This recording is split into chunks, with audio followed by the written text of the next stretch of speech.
भगवान बाबाच्या गडावरून आम्ही मौठा देवीवर गेलो. मौठा देवीचं दर्शन झाल्यावर आम्ही पैठणला आलो. तर पैठणचं धरण पाहू शकता किती मोठं आहे आणि ते पाणी थोडं सोडलेलं होतं, जास्त नव्हतं, तरी पण खूप पाणी दिसत असेल तुम्हाला.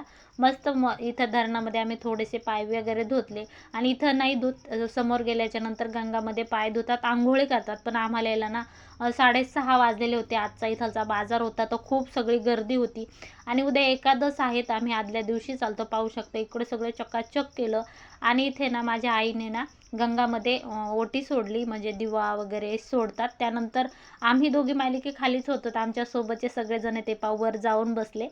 तर त्यानंतर इथे ना मोठा दरवाजा आहे, पाहू शकता लाकडी दरवाजा आहे. खूप जुनं आहे हे मंदिर, पैठणमधलं नाथ महाराजाचं. आणि पाहू शकता इथे मस्त समाया आहेत मोठं. आणि हे मंदिर ना पूर्ण माळदाचं आहे, म्हणजे पूर्ण लाकडाचं मंदिर आहे. तुम्ही पाहिलंच असेल बऱ्याच जण. इथे मोठा घंटा आहे आणि इथे ना दर्शन खूप सुंदर प्रकारे झालं, म्हणजे गर्दीच नव्हती, अजिबात गर्दी नव्हती. आणि 6 वाजता आलो ना आम्ही, थोडं निवांत होतो, खूप छान वाटलं. तिथं दर्शन वगैरे घेतले आणि पोटाला भुका लागले होते. तिथं बाजार होता, तर बाजारामधून ना मस्त ककड्या घेतल्या. मस्त ककड्या खात खात आम्ही पुढे निघालो.